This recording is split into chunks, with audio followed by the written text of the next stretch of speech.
I'm Jack Payne, and this is The Road to Rocketry.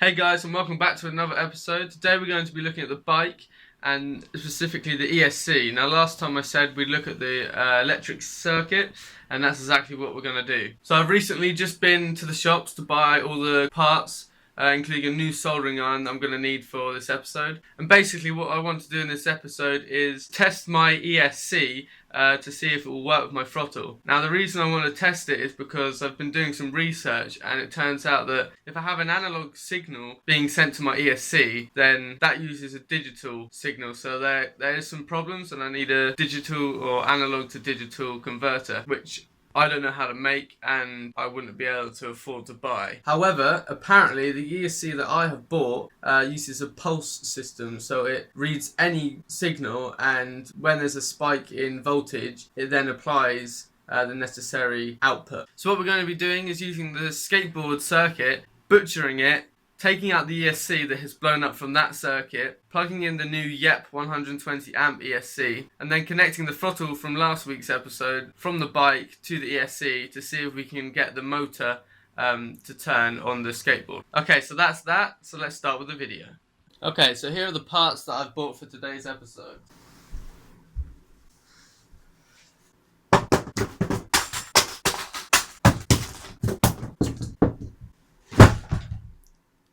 Okay, so that's all the parts, and now what we're going to be doing is basically butchering this. We're going to be cutting around here on the ESC, getting rid of these connections, using the soldering iron to desolder them, and then obviously doing the same to this side. Now I've got loads of bullet connectors, so we can actually connect this up properly instead of having the soldered connections. Now I've got a LiPo battery charger for a 2 to 4 cell, I think. So what we do is we charge our little battery up, which is this little battery that we already had in the skateboard, which is going to be charging up to about 25%, just so we can have proof of concept. Got a brand new set of shrink tubes of all different sizes and colours. I've got a new soldering iron, a 40 watt. I'm not sure if it's going to be powerful enough, but we'll just have to see how it goes. We also have 100 grams of solder. Obviously we have Gorilla Tape. I'm not sure if I'm actually going to use it, but we got it. We got a wrench. We got some scissors, and we got a pair of pliers. And most importantly, we have the EP 120 amp ESC.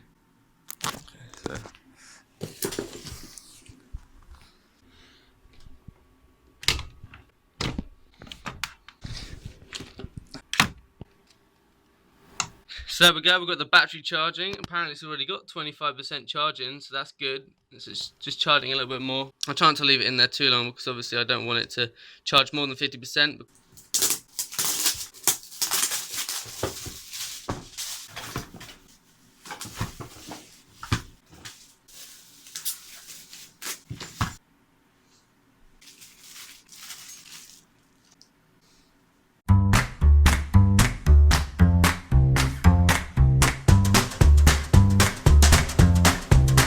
Okay, so I managed to strip off all the insulation heat shrink around these cables, and I think my soldering iron is heated up. Yeah, it's making a nice sound.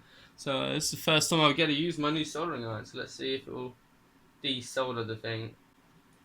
Yes, that's perfect. Now obviously the fumes for solder it's not great to inhale them, but obviously I don't have a fume hood, so I'm not able to stay clear. Oh my god, solder went everywhere, that one. Solder on my board, solder on the carpet. Oh, just put a bit more solder on the carpet. So there we go. We've now unsoldered the connections. We're free to use our ESC as we please. So as you can see on my board, there's now splatter marks where the solder has just coated my board, because obviously I was holding it up so gravity could pull it off. We've actually managed to separate the ESC entirely now, so this can go in the bin. We don't need that anymore, that's for sure. So what I'm going to do is I'm going to add bullet connectors to the end of the motor and hopefully remove all of this terrible soldering that I've done. And then I'll add bullet connectors to the new ESC, and I'll add bullet connectors to this section, which is still pretty hot from that taking off the solder just a minute ago. Now you are supposed to do this in a well ventilated area, but obviously I'm in a shed, so I can't. So basically what we're going to do with this is try and connect these in, get a little bit of solder in there, and be happy days.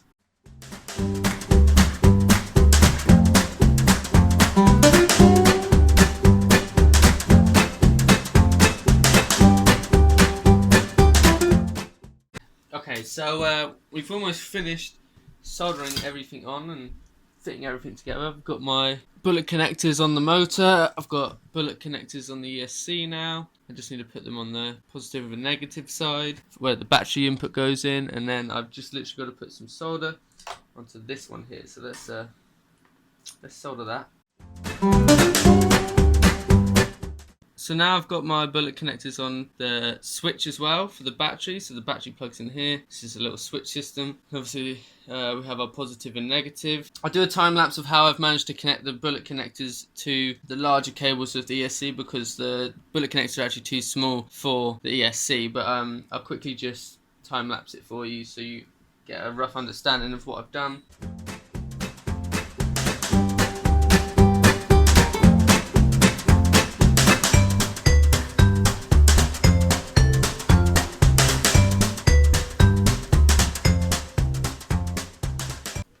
Okay, so that's how I've been able to get the bullet connectors on, and what I'm just going to do here is use a lighter to shrink this shrink tube.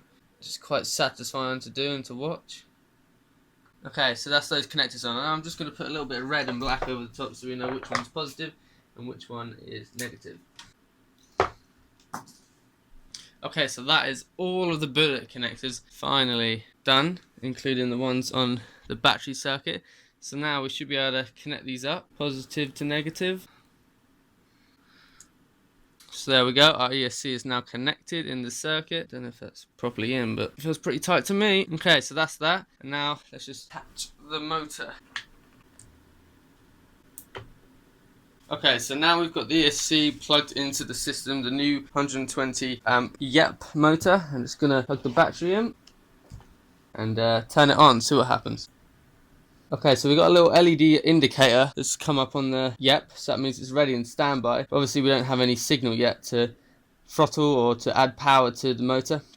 I'm just going to try changing the cables round because I might have actually wired them up wrong. So I'll turn it off now and do that.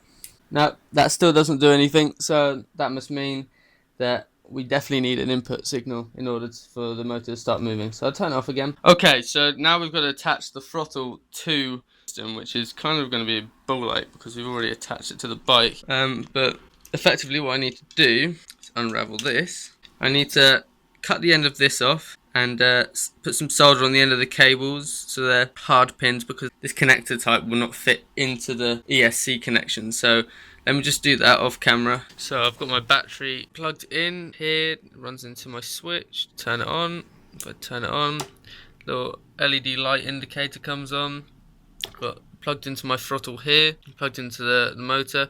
These are all bullet connectors, and the same as up here, connecting these ones. So there's that same connectors that are allowing this little LED to turn on. And if I press the throttle just over here, as you can see, nothing happens at all.